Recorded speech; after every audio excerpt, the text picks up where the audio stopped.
désert de l'Arizona, dans l'ouest américain. Ce trou immense, c'est le célèbre météore cratère. Un cratère en forme de bol de plus d'1 kilomètre de diamètre. La cause, la chute d'une météorite il y a 50 000 ans. Les météorites, ces fragments de blocs rocheux qui errent dans le système solaire et pénètrent dans notre atmosphère. Jusqu'à présent, très peu de moyens existaient pour les surveiller. Pourtant, les chercheurs du monde entier s'inquiètent. Ils pensent que des météorites géantes pourraient provoquer la fin du monde. Ces phénomènes sont pris très au sérieux par la communauté scientifique internationale. En France, des astronomes ont lancé une grande chasse aux météorites. Sur les toits de l'Observatoire de Paris, des scientifiques viennent de mettre en place un réseau de caméras de surveillance. Une grande première. L'objectif de cette caméra, c'est d'observer toutes les chutes de météorites qui créent des grosses étoiles filantes. Ces grosses étoiles filantes étaient jusqu'à présent la seule trace de météorites dans l'atmosphère.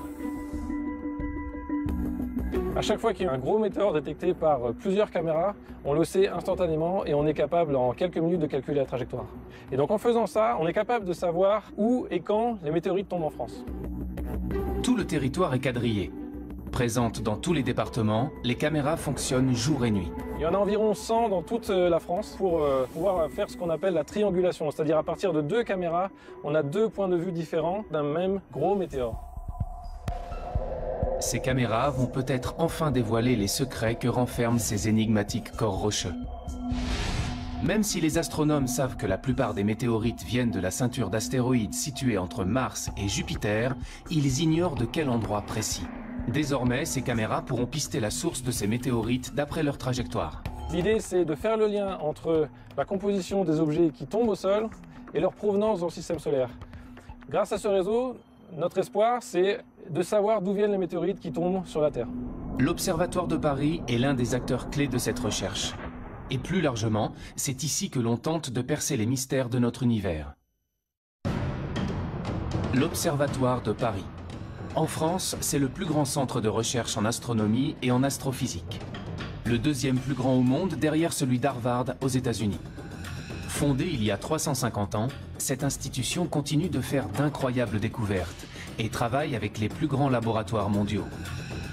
Les liens que nous avons avec l'Observatoire de Paris sont vraiment très importants. L'Observatoire de Paris a joué un rôle prépondérant au XXe siècle.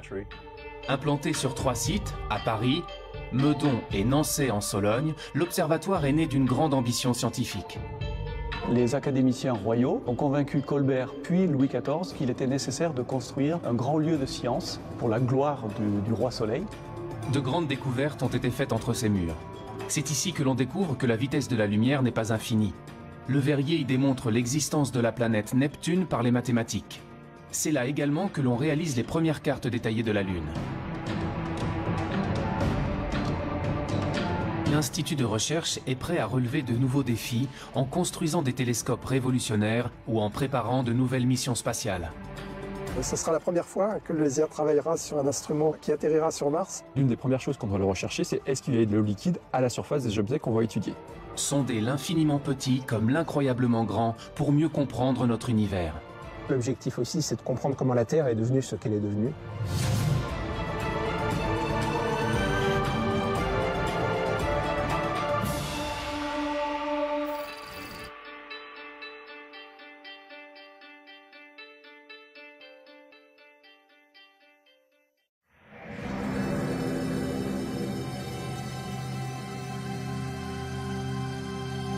Nous sommes à l'ouest de la capitale, à Meudon. Sur les hauteurs de la ville, de majestueuses coupoles astronomiques dominent Paris. Fondé en 1876 par l'astronome Jules Janssen, le site de Meudon est rattaché à l'Observatoire de Paris depuis le début du XXe siècle. À première vue, l'endroit semble paisiblement endormi. En réalité, il abrite les projets scientifiques les plus ambitieux d'aujourd'hui. Ici, on ne se contente pas d'observer les étoiles. On prépare entre ces murs les grandes conquêtes spatiales de demain, en collaboration avec les laboratoires les plus renommés au monde. La nouvelle approche que permet le spatial, c'est à la fois un point de vue différent, d'être en dehors de l'atmosphère de la Terre, ce qui permet d'observer certaines longueurs d'onde qui sont inaccessibles au sol, donc de sortir de l'enfermement sur Terre qui était le lot des astronomes précédents. Grâce à certaines missions spatiales, on tente aussi de se prémunir de risques majeurs qu'encourt notre planète. Au LESIA, le laboratoire d'études spatiales, on participe justement au lancement d'un nouveau satellite, Solar Orbiter. Il quittera la Terre pour une destination un peu particulière, le Soleil, notre étoile. Un grand projet international développé par l'Agence spatiale européenne et la NASA. Solar Orbiter est une mission qui va permettre d'observer l'activité du Soleil sur place directement avec l'observation du Soleil dans certains instruments, mais aussi à distance avec les éjections de masse coronale, c'est-à-dire les éjections de matière solaire qui voyagent à travers le milieu interplanétaire et dont certaines peuvent arriver jusqu'à la Terre et perturber les télécommunications ou les satellites d'observation. En effet, notre étoile connaît d'impressionnantes éruptions. Des milliards de tonnes de matière solaire sont éjectées du Soleil à plus de 1000 km par seconde, avec des répercussions directes sur la Terre. Ces éruptions peuvent mettre en danger la vie des astronautes et ont déjà causé des coupures d'électricité géantes. Nous sommes une société technologique qui utilise de plus en plus d'instruments qu'on envoie dans l'espace et qui est soumis à l'influence de cette étoile, du Soleil. Ça peut endommager certains satellites, ça peut perturber les télécommunications, ça peut créer des coupures électriques généralisées à l'échelle de régions entières. Pour se prémunir de ces risques, l'Observatoire de Paris construit un instrument fondamental dans le cadre de cette mission. Le LESIA est impliqué dans le sonde spatiale Solar Orbiter par la production d'un instrument qui s'appelle RPW, qui est en charge de mesurer les ondes émises par les plasmas interplanétaires. La conception de cet instrument est maintenant presque terminée. Une fois le satellite lancé, il mettra plusieurs années pour atteindre le Soleil. Sa mission durera entre 7 et 10 ans et les premiers résultats ne devraient être connus qu'en 2022.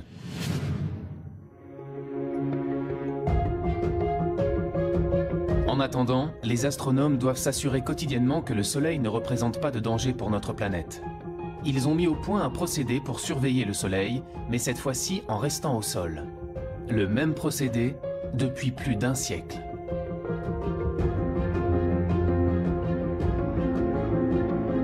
Ce qu'on fait depuis 108 ans, c'est qu'on prend des images du Soleil avec les instruments qui sont présents ici.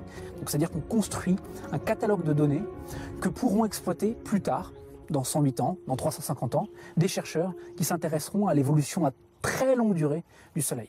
Il s'agit véritablement d'un travail d'endurance qu'on essaye de donner aux générations futures. Tous les jours, sans exception, depuis plus de 100 ans, les astronomes prennent des photographies du Soleil. Un procédé relativement artisanal qui fonctionne grâce à ce que l'on appelle un spectrohéliographe. Sa mission, enregistrer les taches et les protubérances du Soleil.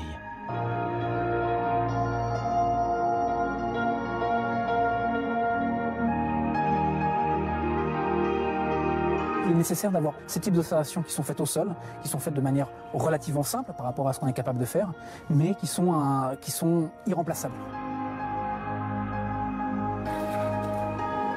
Là, donc là, vous avez la photo en direct du Soleil, en lumière blanche. On est en période de descente d'activité, donc on n'a absolument pas de taches sur le Soleil aujourd'hui. S'il y a des taches, il peut y avoir des éruptions. S'il n'y a pas de taches, il n'y aura pas d'éruption. Et là, on est vraiment en descente d'activité solaire. Aujourd'hui, la photographie ne prend que quelques secondes et les résultats sont immédiatement informatisés. Mais cela n'a pas toujours été aussi simple. L'Observatoire de Paris a 350 ans. Ça fait à peu près 350 ans que certains chercheurs s'intéressent à étudier le Soleil. Mais à l'époque, ils avaient des méthodes où ils remplissaient des cahiers, où ils marquaient leurs observations. Section sur K, c'est la longueur d'onde, hein, surtout la longueur d'onde et l'heure du cliché. Là-dessus. 22 juillet 1929. Donc ça, c'est marqué tous les jours d'observation. Et pause aussi, 3 minutes, pause. Grâce à cette observation sur une très longue période, les astrophysiciens ont pu identifier avec précision différents cycles d'activité solaire extrêmement réguliers. C'est cette régularité qui leur permet de prévoir les fortes éruptions et les perturbations potentielles. Le Soleil est vivant, il y a des moments où il est plus actif et des moments où il est moins actif. Donc il y a un premier cycle, qui va être le cycle qui est très bien connu, qui est le cycle de 11 ans, où Au début du cycle, petit à petit, il va y avoir de plus en plus d'éruptions jusqu'à un maximum. Et puis à nouveau, pendant quelques années, la fréquence des éruptions va diminuer jusqu'à ce qu'on arrive à un minimum où il n'y aura aucune éruption. Et puis ce qu'on est en train de découvrir, c'est qu'il y a aussi un cycle plus long, qui aura une centaine d'années, où pareil, il y a une modulation de l'activité du Soleil. Mais pour cela, il faut arriver à étudier le Soleil sur des périodes qui sont très longues, qui dépassent même la vie humaine. Et c'est ce qu'on fait ici, à l'Observatoire de Paris. Donc ça fait seulement sur ces cycles de 100 ans, on n'en a vu que 3 à l'heure actuelle. Souvent dans la recherche, il s'agit d'une course de vitesse, il s'agit de voir plus loin, voir plus petit. Ici, on est plus dans une course d'endurance. C'est-à-dire qu'il faut additionner des données sur des années, qu'on va transmettre aux générations futures pour que plus tard, les chercheurs qui travailleront sur ces problèmes dans 350 ans puissent, eux, comprendre mieux comment fonctionne notre étoile. Comprendre comment fonctionnent les étoiles et notre univers, repousser les limites de la connaissance, ont toujours été les raisons d'être des différents sites de l'Observatoire. Lorsqu'il est fondé en 1667, l'Observatoire de Paris devient rapidement un lieu fondamental pour la science, nourri par de grandes ambitions. Grâce à leurs connaissances, les scientifiques établissent pour la première fois des cartes maritimes et terrestres. Un projet révolutionnaire pour l'époque.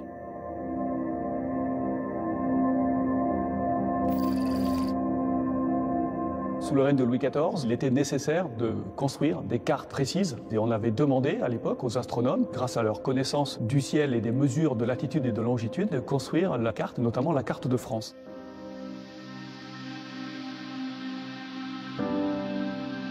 Au XVIIe siècle, connaître l'étendue du territoire et savoir s'y repérer est en effet un enjeu essentiel pour le commerce et la guerre.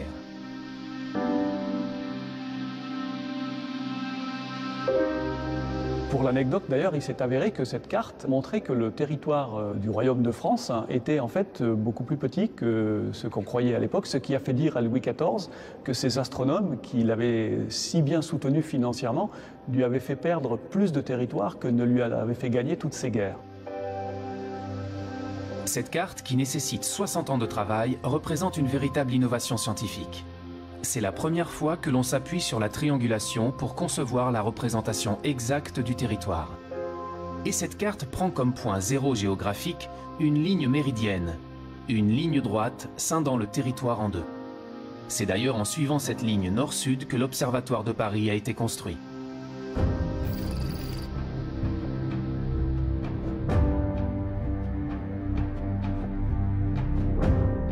Nous sommes ici dans la salle Cassini, qu'on appelle aussi la salle de la Méridienne de l'Observatoire de Paris, tout simplement parce qu'elle contient le Méridien de Paris, qui est cette ligne que vous voyez ici, qui a été tracée par les académiciens le 21 juin 1667.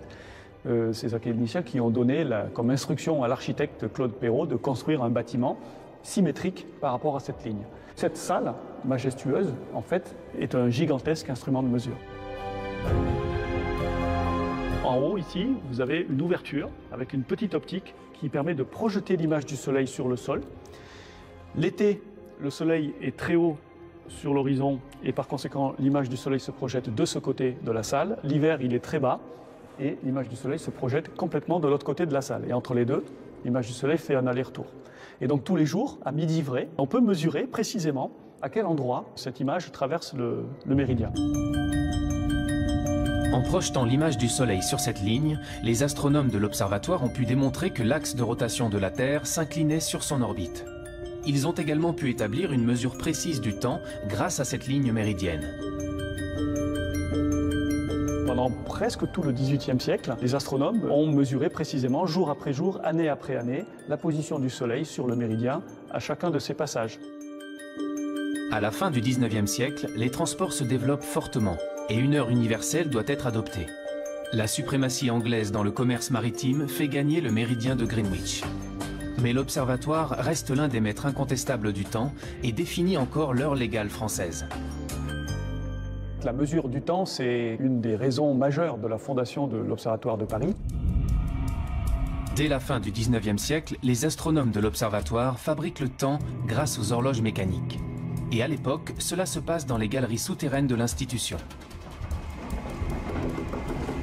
Voilà, nous arrivons tout en bas des cases de l'Observatoire. Et ici, nous allons aller vers les salles où étaient entreposés donc les laboratoires. On stockait les horloges donc mécaniques puis à quartz au sous-sol parce que ici la stabilité de température, comme on est très profond, est très bonne tout le long de l'année. Elle fluctue quasi pas beaucoup moins qu'1 degré. Tous les systèmes mécaniques de précision ou les systèmes à quartz, ils sont très sensibles aux fluctuations de température. Donc ça change un petit peu la fréquence, la vitesse d'écoulement mesurée par l'horloge. Voilà. Donc plus c'est stable, mieux c'est. Et ici, personne ne passe, personne n'ouvre de porte, personne ne vient. Voilà. Ça s'est terminé dans la deuxième moitié du XXe siècle, au moment où toutes ces horloges ont été remplacées finalement par les horloges atomiques. Les horloges atomiques. Une véritable révolution scientifique développée dans les années 60.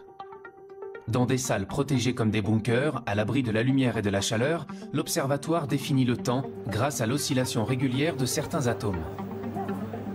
Ici, nous sommes dans une pièce où nous avons une horloge atomique. Elle sert à réaliser la définition de la seconde. Et cette définition, elle est basée sur une définition par rapport à l'atome de césium, qui est de exactement 9 192 631 770 par seconde. Les atomes de césium ont la propriété de se mouvoir selon un mouvement de va-et-vient, une oscillation extrêmement régulière. Et nous, ce qu'on fait dans cette horloge, c'est qu'on va compter cette oscillation et donc être capable de réaliser exactement 1 seconde. Lorsqu'il passe d'un niveau d'énergie à un autre, l'atome de césium émet une fréquence immuable du rayonnement électromagnétique qui détermine la seconde. Et une fois qu'on sait très bien réaliser cette seconde, ensuite il y a d'autres systèmes par ailleurs qui vont compter les secondes pour réaliser la minute, l'heure et le temps en continuant à compter. Pour mesurer cette seconde, on provoque cette oscillation dans cette pièce isolée de toute perturbation.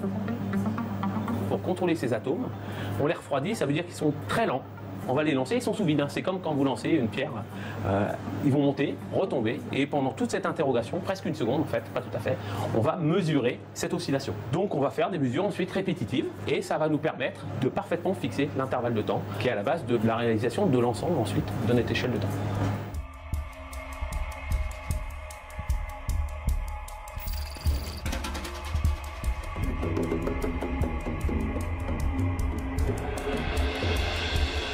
C'est aussi à l'observatoire qu'on invente l'horloge parlante en utilisant la référence de temps calculée dans ces laboratoires. L'idée est simple, donner par téléphone la même heure sur tout le territoire à tous les Français par une même voie. À l'Observatoire de Paris, chaque nuit, le service qui a mission de fabriquer l'heure vit de la sorte une perpétuelle course contre la montre entre les renseignements fournis par les étoiles et les pendules dont il faut régler les tops sur ceux de la pendule mère. Il suffit de composer un numéro de téléphone pour obtenir la voix que tout Paris connaît et l'heure exacte. Il sera exactement 9h40. Merci. Les astronomes de l'observatoire ont une connaissance si poussée concernant le temps qu'ils peuvent répondre à toutes les questions que l'on se pose sur les éphémérides, sur le mouvement des astres dans le ciel, même très loin dans le passé.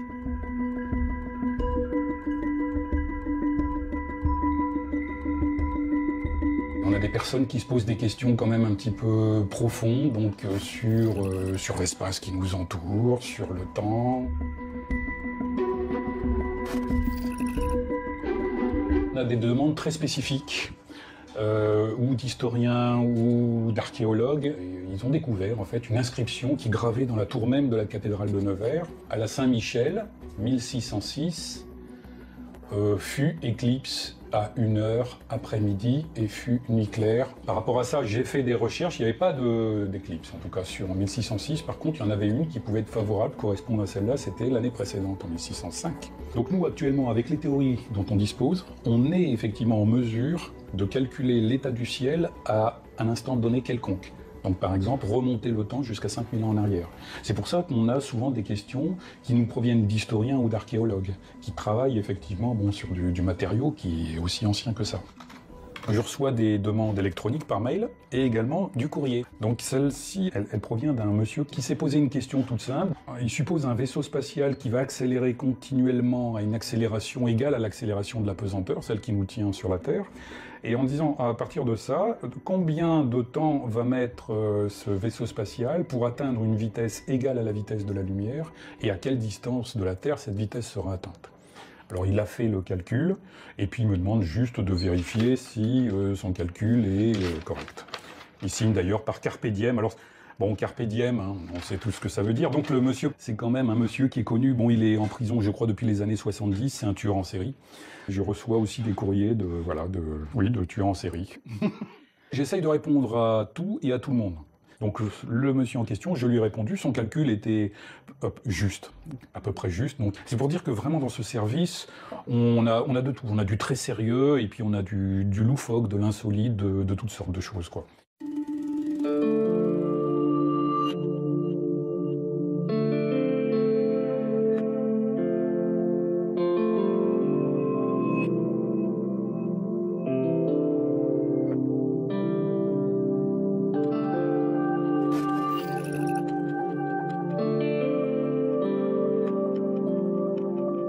Le soir, Pascal Descamps s'offre un moment de nostalgie sur le toit de l'Observatoire de Paris.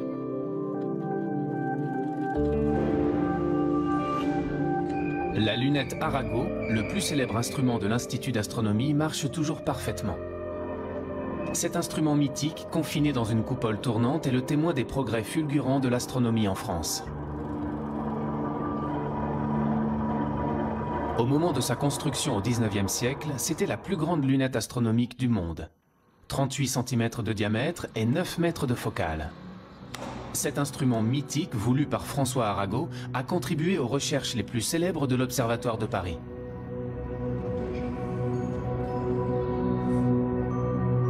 Voilà, parfait. Voilà. Tout est bon. Il n'y a plus qu'à relancer le moteur. On contrecarre en fait le mouvement de rotation de la Terre. La Terre tourne et on fait tourner la lunette autour du même axe, mais dans l'autre sens, de manière à en fait contrecarrer ce mouvement, à en fait l'annuler. Si je coupe l'entraînement, la Lune sort en moins d'une minute, elle sort, puisque la lunette va alors rester sur une direction fixe pendant que le ciel tourne. Donc on perd la Lune tout de suite. Là, ça marche. Donc c'est bon.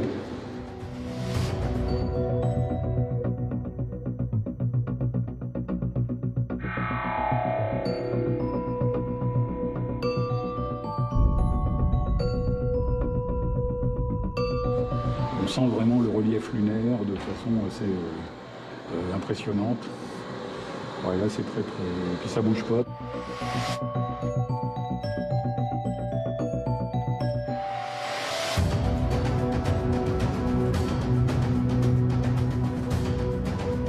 Depuis l'âge d'or de la lunette Arago, des pas de géant ont été faits en astronomie. On observe encore les étoiles avec ce type d'instrument qu'à de rares exceptions. Désormais, ils sont beaucoup plus performants.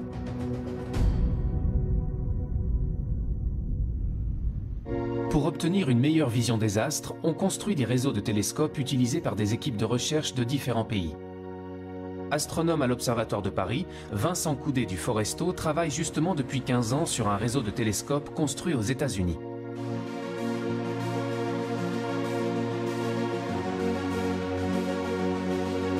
Ce réseau est situé dans l'un des observatoires les plus célèbres du monde, le mont Wilson, près de Los Angeles. C'est ici que l'on a découvert que l'univers était en expansion. Chaque année, l'astronome français et ses collègues étrangers se réunissent en Californie pour faire avancer leurs projets communs. De grands projets internationaux qui donnent à la science plus d'envergure. Ce qu'il y a de terrible quand on travaille ici, c'est qu'on a beaucoup de collaborateurs français et qu'on est forcé d'aller en France régulièrement. Les liens que nous avons avec l'Observatoire de Paris et Meudon sont vraiment très importants. Nous ne serions pas capables de développer toutes nos recherches scientifiques sans ces collaborations. Parce qu'on ne peut pas être expert dans tous les domaines. Nous avons besoin de personnes qui viennent observer nos instruments et viennent enrichir ce que nous faisons avec leurs connaissances. L'Observatoire de Paris a joué un rôle prépondérant au XXe siècle, en développant des technologies d'optique de précision qui sont capitales pour les télescopes modernes ou les instruments que nous utilisons aujourd'hui. Vincent Coudet du Foresto et ses équipes de l'Observatoire de Paris ont conçu un instrument, Fluor, qu'il n'est possible d'utiliser qu'ici, au Mont Wilson, grâce aux 6 télescopes placés en réseau, idéalement espacés les uns des autres. Ce que notre équipe à l'Observatoire de Paris a amené, c'est un instrument qui s'appelle Fluor, qui recombine la lumière des télescopes de telle manière à ce qu'on va pouvoir simuler finalement le comportement d'un télescope de presque 300 mètres de diamètre qu'on serait bien incapable de construire. Imaginez un télescope de 300 mètres de diamètre. Au lieu de le fabriquer, imaginez que vous ne construisiez qu'un télescope d'1 mètre, et le même juste à côté. Maintenant, imaginez que vous puissiez former une seule image à partir de ces deux télescopes. Là, vous vous demandez, est-ce que c'est possible de récolter avec ces deux télescopes les mêmes données qu'avec un télescope de 300 mètres? Eh bien, la réponse est oui. Cette technique d'observation, c'est l'interférométrie. En combinant la lumière de plusieurs télescopes en réseau, il est possible d'obtenir une image d'une finesse équivalente à celle d'un télescope beaucoup plus grand.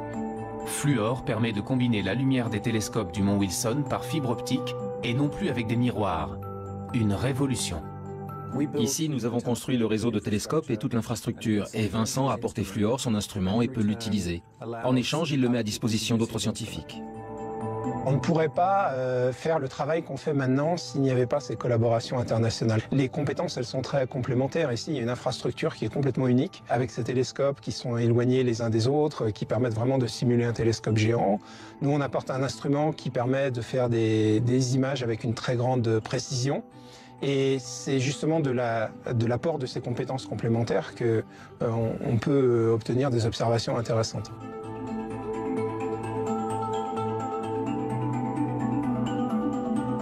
Quand on regarde une étoile avec un télescope, c'est un point. Toutes les étoiles apparaissent comme des points parce que même les plus grosses des étoiles sont trop petites pour être résolues par les télescopes. Et donc il faut un interféromètre pour voir les étoiles autrement que comme des points, pour voir des choses à la surface des étoiles. L'interférométrie ouvre de nouvelles perspectives dans la connaissance des étoiles, mais aussi dans la découverte de nouvelles planètes. Parmi les projets qu'on a avec Fluor, il y en a un où on va regarder l'environnement des étoiles, ce qui se passe autour des étoiles. Et on sait que les étoiles, notamment quand il y a des systèmes planétaires, il y a des poussières qui restent en orbite autour de l'étoile et qui diffusent une sorte de lumière de halo. Et pour nous, ces lumières, c'est un peu la trace, c'est un peu la signature d'un système planétaire qui peut se trouver derrière. La signature d'un système planétaire comme celle d'exoplanètes, des planètes situées hors du système solaire, et que les astronomes découvrent par centaines depuis 20 ans.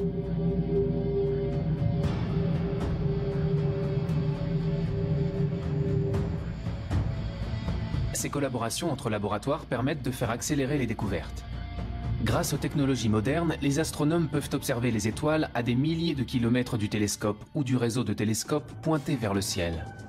Des équipes françaises louent parfois du temps d'observation sur les télescopes de l'observatoire du mont Wilson. Chacun met à profit ses instruments et ses compétences. L'astronome me donne les informations nécessaires sur les sources qui l'intéressent. J'entre ces données, je pointe vers les étoiles qu'elle veut observer, je lui trouve les franges d'interférence et je les verrouille pour qu'elle puisse enregistrer ces données. Nous avons aussi des équipes qui viennent de Sydney et de l'Université du Michigan. Chacun apporte ses instruments, ce qui leur donne du temps dans le réseau pour bien observer. Cela rend le réseau plus performant que ce que nous avions originellement. Donc c'est bénéfique pour tout le monde. Ces astronomes n'ont pas à construire de nouveaux interféromètres et l'interféromètre n'a pas à se fournir de nouveaux instruments. 10 minutes, c'est bon pour 8 minutes de plus. Ok. Aujourd'hui, les scientifiques ne pourraient plus mener leurs grands projets sans ces aides extérieures.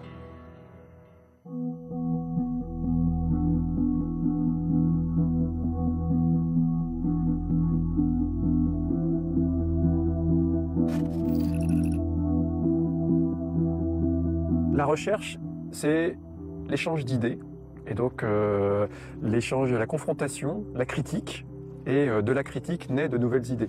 Donc si on est tout seul dans son coin, en général, on n'arrive pas à grand-chose. En tout cas, on a besoin d'être à certains moments seul dans son coin pour réfléchir, mais si on ne confronte pas ces idées à la communauté à un moment ou à un autre, de toute façon, on n'avancera pas. Les découvertes futures nécessitent des moyens extrêmement importants qu'aucun pays au monde n'est capable de mettre sur la table tout seul. Donc on peut dire que tout ce qui était facile a déjà été fait, si vous voulez, et pour aller plus loin maintenant, il faut développer ces grands projets beaucoup plus complexes et beaucoup plus coûteux.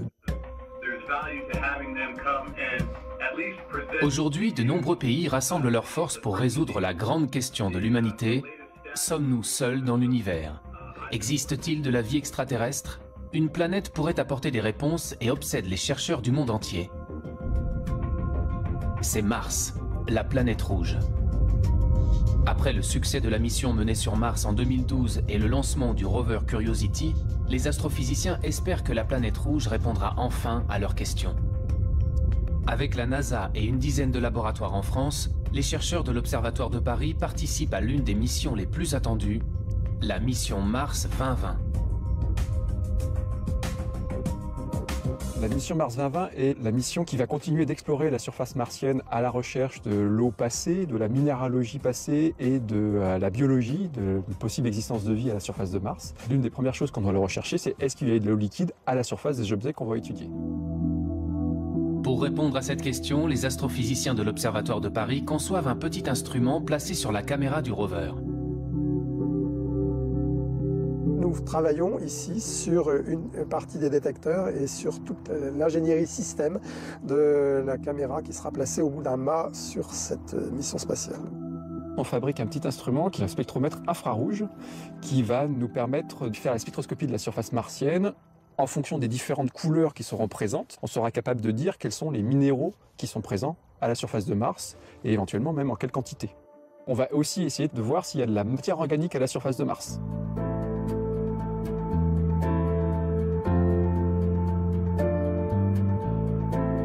On a un défi qui est de faire un instrument très petit, beaucoup plus petit que ce qu'on n'a jamais fait. Donc ce défi de miniaturisation, il est important. Donc on se confronte à des problèmes auxquels on n'avait encore jamais été vraiment confronté en termes de place, d'intégration. Un vrai challenge. L'instrument doit être suffisamment petit pour se glisser dans la caméra du rover sans l'alourdir. Pour concevoir leur spectromètre infrarouge, les astrophysiciens font fabriquer sur place, dans l'atelier de l'Institut, leurs pièces miniatures construites sur mesure.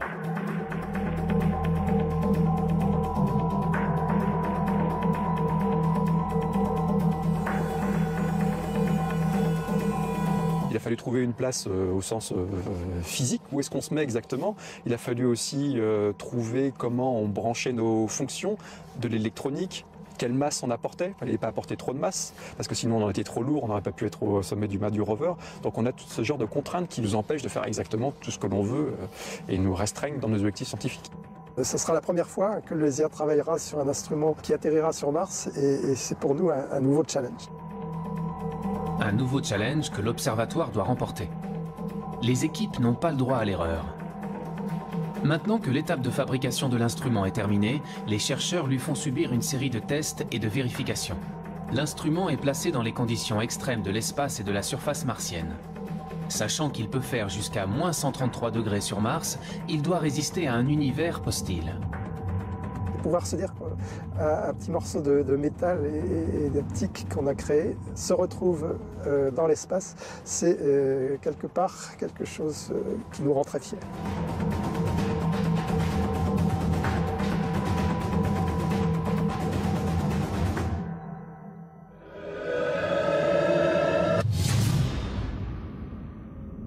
Au-delà de la recherche de vie extraterrestre, les scientifiques s'emparent d'une autre question cruciale.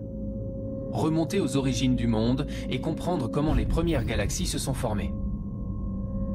C'est l'objectif de la radioastronomie.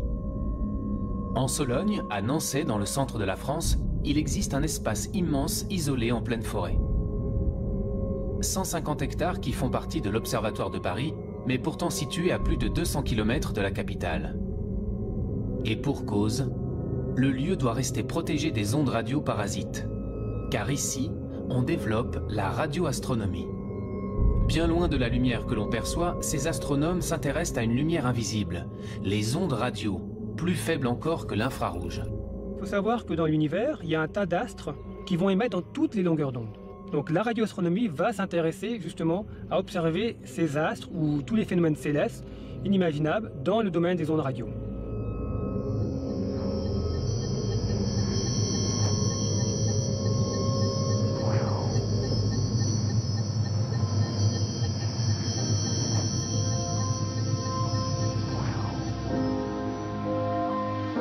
Les ondes radio émises par les étoiles sont collectées par cet immense instrument métallique.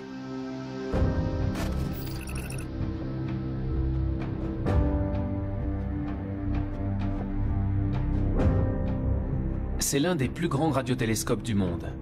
Avec ses 40 mètres de longueur, il a une surface collectrice de 8000 mètres carrés.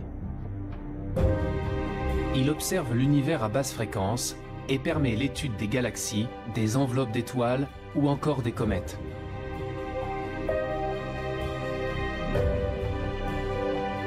Vous pointez le télescope vers une direction d'observation du ciel, c'est la source qui vous intéresse. Donc le rayonnement arrive sur ce qu'on appelle un miroir qui va être mobile. Il réfléchit ce rayonnement sur un miroir fixe qui lui-même va réfléchir ce rayonnement dans un chariot où se trouve le récepteur. Ici, on peut voir presque l'intégralité du ciel, bien sûr, de notre hémisphère. Les ondes à basse fréquence correspondent à celles d'astres très éloignés et qui ont mis beaucoup de temps à nous parvenir, donc très anciens. La radioastronomie permet de remonter le temps et d'accéder aux origines de l'univers. Quand vous avez un objet émetteur en ondes radio qui s'éloigne de vous, cette fréquence, ce signal caractéristique va être décalé vers les basses fréquences. Et donc, ainsi, vous allez pouvoir étudier l'hydrogène dans l'univers lointain. C'est pour ça qu'actuellement, il y a des projets qui se développent à très basse fréquence, parce que ce qui permet d'étudier l'univers quand il était très très jeune, donc quelques centaines de millions d'années par exemple. C'est également grâce à la radioastronomie que l'on a découvert les pulsars issus de l'explosion d'étoiles en fin de vie. Les pulsars nous ont donné de nouvelles indications sur la structure de la Voie lactée. Désormais, les chercheurs veulent aller encore plus loin dans l'observation des astres grâce à des radiotélescopes de nouvelle génération comme Nénuphar.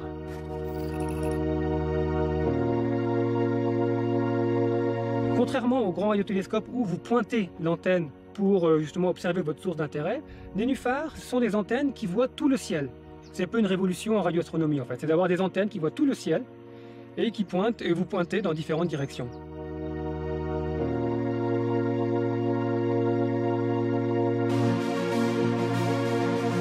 Ce réseau de 1824 antennes à très basse fréquence va permettre d'étudier l'univers quelques millions d'années après le Big Bang, la formation des galaxies. De nouvelles découvertes majeures en perspective.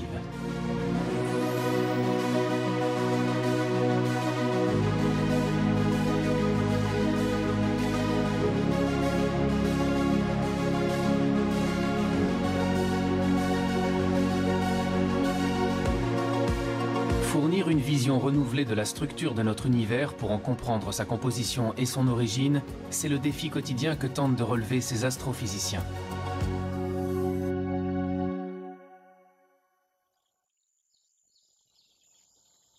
Depuis peu, l'Observatoire explore également le ciel dans les plus hautes énergies, à l'autre extrémité du spectre électromagnétique, bien au-delà de la lumière visible. Le site de Meudon abrite un prototype de télescope unique en son genre. Il fera partie d'un futur grand réseau appelé CTA. Une nouvelle génération de télescopes dont l'objectif est d'explorer l'univers dans les plus hautes énergies, les rayons gamma. Ces rayons gamma sont situés au-delà de la lumière visible, au-delà des rayons X. C'est une lumière extrêmement énergétique.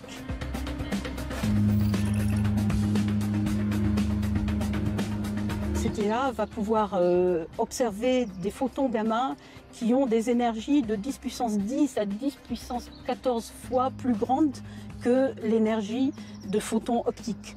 Donc on voit qu'on touche là à un domaine qui est tout de même très loin de notre perception directe, personnelle. Grâce à une technologie interposée, on va pouvoir imaginer des façons de mettre en évidence ces rayons gamma et de les étudier, et du coup de devenir sensible, disons, en tant que civilisation technologique, on est devenu sensible aux rayons gamma de très hautes énergies. À ce stade du projet, les chercheurs sont encore en phase de test sur le prototype. Mais bientôt, plusieurs dizaines de télescopes comme celui-ci collecteront partout dans le monde ces rayons gamma. Ce que les télescopes vont observer, ce sont des flashs de lumière émis par des gerbes de particules. Des particules produites par les rayons gamma lorsqu'ils pénètrent dans l'atmosphère. On va pouvoir faire l'image de ces gerbes atmosphériques. Et donc ça va faire une sorte de cascade de particules qui va descendre petit à petit vers le sol.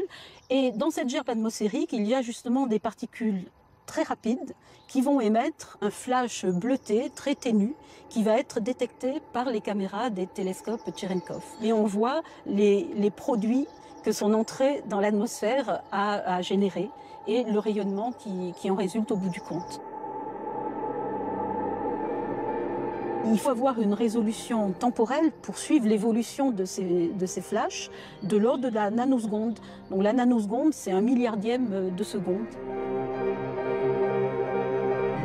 Lorsque la nuit tombe, les tests d'observation peuvent commencer. L'équipe est composée de chercheurs du monde entier, chacun étant spécialisé sur une partie du télescope.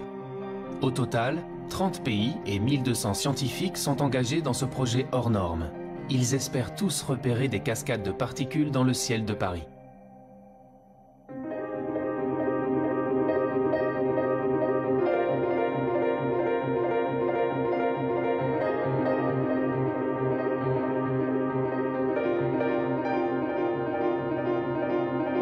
On va orienter pour identifier ces gerbes atmosphériques qu'on peut repérer. Elles sont partout, il y en a partout dans le ciel, hein, donc on peut chercher l'endroit qui nous paraît le plus dégagé. En l'occurrence, ça va être cette zone-là qui est bien indiquée parce qu'en plus, elle est assez protégée des lumières de Paris.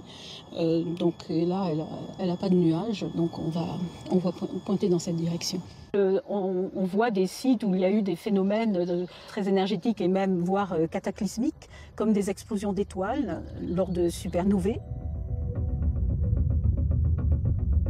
Ce télescope pourra même observer des astres tellement compacts que la lumière ne peut pas en sortir, et qui restent jusqu'à aujourd'hui invisibles, comme les blazars, ces trous noirs qui renferment de nombreux secrets pour les chercheurs. Ça va apporter de nouvelles informations sur les propriétés de ces systèmes cosmiques. Et ça fournit en général à la communauté astronomique une vision renouvelée de notre univers.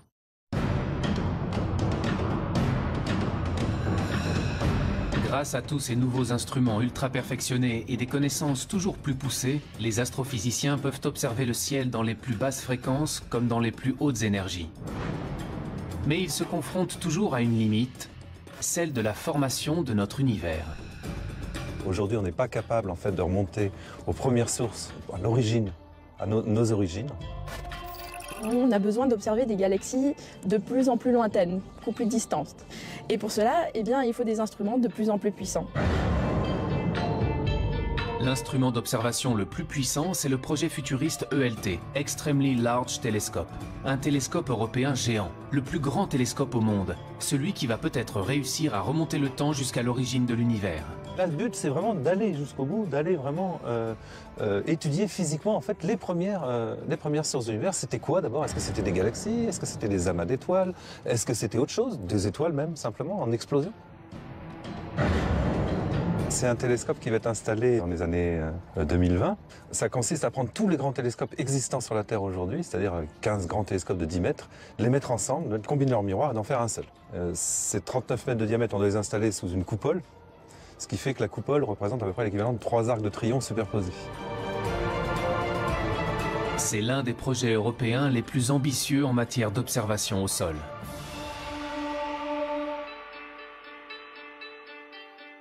Pratiquement tous les pays d'Europe sont impliqués dans cette construction.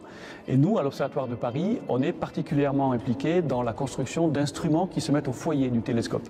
Le premier, qui est un spectro-imageur, qui travaillera dans le visible et l'infrarouge, et dont un des enjeux principaux est de détecter des exoplanètes. Et l'autre, c'est un spectrographe multi-objet qui permet de faire simultanément le spectre d'un très grand nombre de galaxies.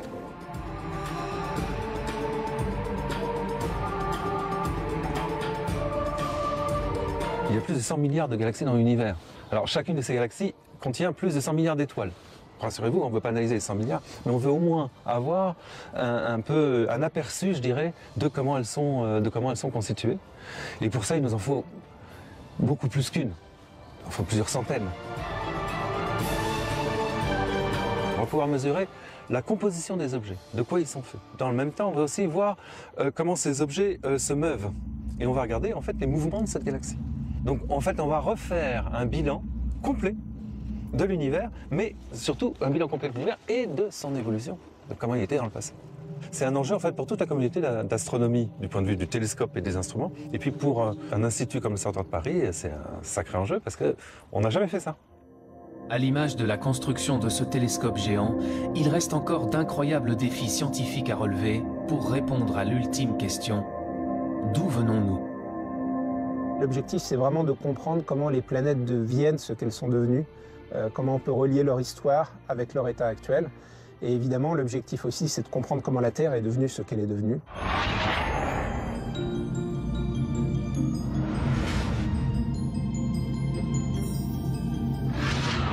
Imaginez par exemple un archéologue, il pourrait étudier par exemple toutes les espèces d'évolution, par exemple si on s'intéresse à l'évolution de l'homme, vous auriez à votre disposition toutes les différentes étapes. Mais on peut comme ça maintenant remonter à des objets qui ont quelques centaines de millions d'années, donc c'est-à-dire un univers qui est très très jeune. On a exploré le ciel en radio, en infrarouge, en ultraviolet, en rayons X et en rayons gamma. Donc là, on a balayé tout le spectre électromagnétique et maintenant l'astronomie moderne peut utiliser des informations sur le ciel venant de tous ces domaines. Et dans chacun de ces domaines, il y a eu un renouveau complet qui fait qu'aujourd'hui encore, l'astrophysique reste une science extrêmement active et en complet renouvellement.